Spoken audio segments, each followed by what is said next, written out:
तसं दशरथांना डोक्यात काय होतं, आपल्याला पुत्र प्राप्ती व्हावी, पण त्यांना स्वप्न काय पडलं तर 3 प्रकारच्या ब्रह्महत्या त्यांच्याकडून झालेली, 3 ब्रह्महत्या झाल्या असं स्वप्न त्यांना पडलं. हे स्वप्न त्यांनी वशिष्ठांना सांगितलं. वशिष्ठांनी सांगितलं घाबरू नका, हा शुभ संकेत आहे, तुम्ही वनांतराला जा. वनांतराला कशासाठी जा? त्या काळातली लोक वनांतराला जायची ती शिकार करण्यासाठी नाही बाबा. त्या काळातले प्राणी गावातल्या लोकांना वन्य प्राणी त्रास देतात म्हणून राजे शिकारीला जायचे. आता मात्र उलट झाले, बेंगलोरमध्ये IT पार्क करण्यासाठी 400 एकरातली ती वनझाडी तोडण्यात आले आणि स्टेटसला व्हिडिओ पाहताय तुम्ही मायबाप, तिथलं मरून पडलेले मोर, मरून पडलेली हरणं, जळत असलेलं ते जंगल बघून सुद्धा वाईट वाटतंय. आपण करतोय काय नेमकं शिकारीच्या नादाखाली? विठाल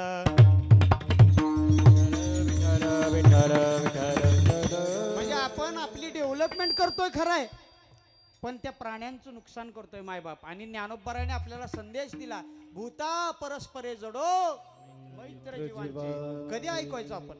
तेव्हा ते शिकारीला गेले आणि शिकारीला गेलेले असताना ते वर झाडावर बसलेले, त्यांच्याकडे एक बाण होता त्या काळात, त्या बाणाचं नाव आहे लक्षवेधी बाण.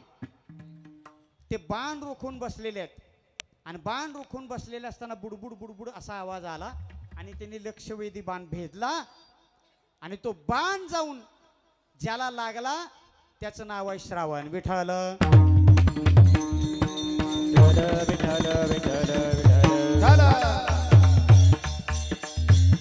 आता हे श्रावण कोणते सांगून जातो, आता इतिहास आठवलाच म्हणून सांगून जातो. हे श्रावण पूर्वजन्मामध्ये एका तळ्यात राहणारा एक मासा म्हणजे श्रावण, तळ्यात विहार करणारा मासा.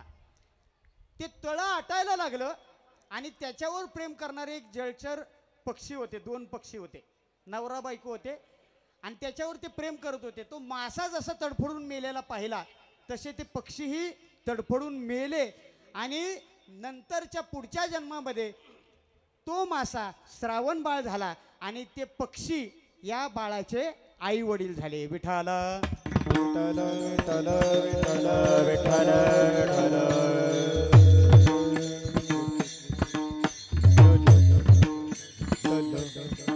कार्यकर्त्यांना विनंती आहे, 1 मिनिट थांबा.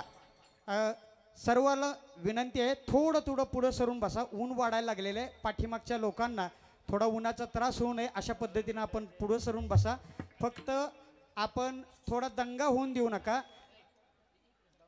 हां, पुरुष मंडळीने इकडं सरका म्हणजे महिला मंडळींना इकडं बसता येईल. फक्त थोडी विनंती अशी आहे, गलबला होऊन देऊ नका, दंगा होऊन देऊ नका. महाराष्ट्रातील सुप्रसिद्ध चॅनल CMK नावाचा चॅनल या कार्यक्रमाचं शूटिंग करता आहेत, त्यामुळं आपण शिस्तीत बसा आणि शांततेत बसा. विठ्ठल विठ्ठल विठ्ठल विठ्ठल विठ्ठल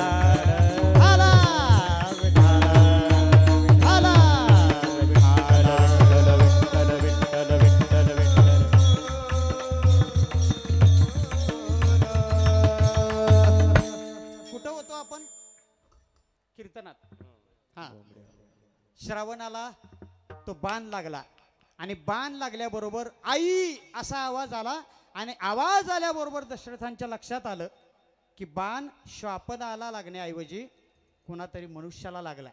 आणि दशरथ झाडावरून खाली उतरले आणि तिथं गेले आणि नाथ महाराज असं सांगतात की आई वडील बाजूला ठेवले होते. असं जरी उल्लेख असला तरी नाथ महाराज त्याला नाकारतात. नाथ महाराज म्हणतात आई वडील शेजारीच होते.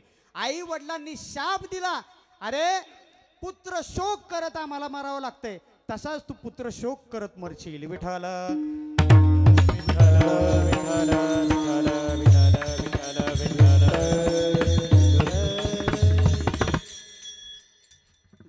पुत्र शोक करत हे दोघं गेले आणि श्रावण राम राम म्हणत गेला.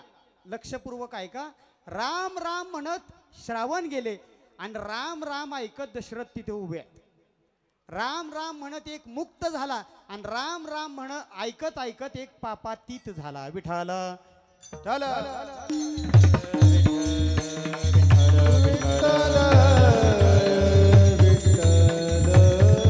नाथ महाराज वर्णन करतात राम नामे दोन्ही निघृत, एक मुक्त एक पापातीत.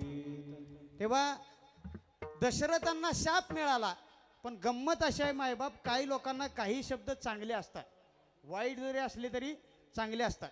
एखाद्या येड्याला जर तुम्ही शिवी दिली ना तरी ते दात काढतं, त्याला कळतच नाही ते. तसं दशरथांना मिळाला शाप, पण ठरलं त्यांच्यासाठी वरदान. दशरथ हसायला लागले, अरे पुत्रशोक होणार आहे म्हणजे मला मुलं तरी होतील ना, बरोबर ना. एक जण जुन्या काळात परसाकडे गेलं होतं, या दुपारच्या 12 वाजता अचानक नको इतकं खाल्लं असेल पारायणात, गेलो परसाकडं, आणि परसाकडं बसलेला असताना त्याला कंबरट्यात दगड लागला. दगड लागला, तो म्हणला एक ऊन मी म्हणते आणि मला दगड कुणी मारला असेल म्हणून मनातल्या मनात शिव्या देतोय, आणि अचानक लक्ष गेलं दगडाकडं. दगड चमकणारा होता, दगड हिरा होता. त्यानं मोठ्यानं ओरडला, एक काय अजून 2-4 मार म्हणला असली, विठाला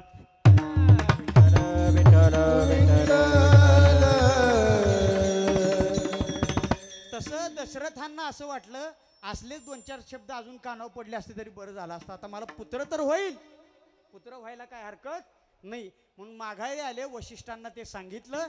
वशिष्ठांनी सांगितलं तरी पण पुत्र कामेष्टी यज्ञ करावं लागेल. मी आता थोडी काटछाट करतो. पुत्र कामेष्टी यज्ञ करण्याच्या आधी दशरथांनी इंद्रावर स्वारी केली.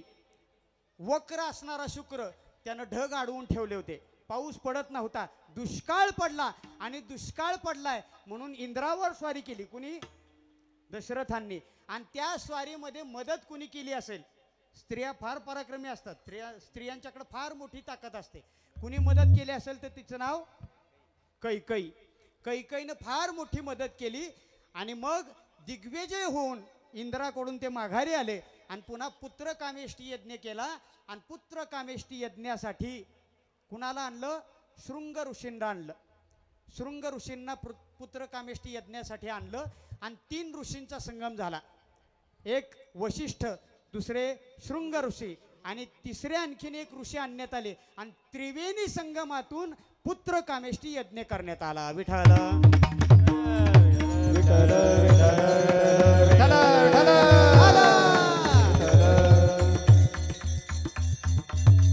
आणि ते यज्ञातून जो प्रसाद आला, प्रसाद जो वर आला, त्याला एक टाइमबॉट होता, तो योग्य वेळेत खायचा होता.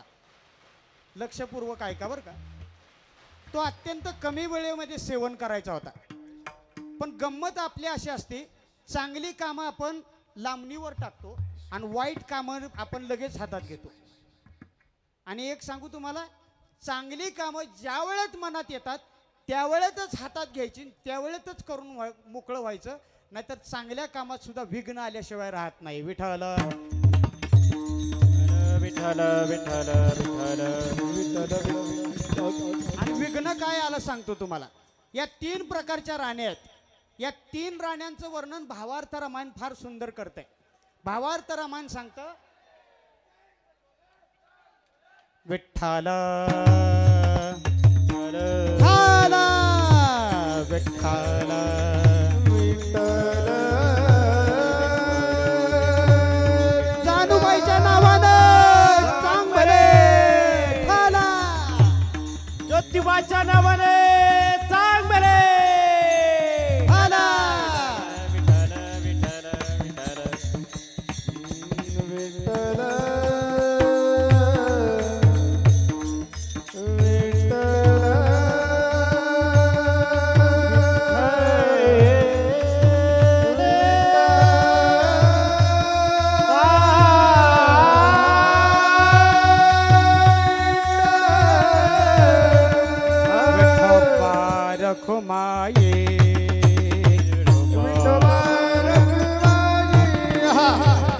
विठ्ठल बारख माये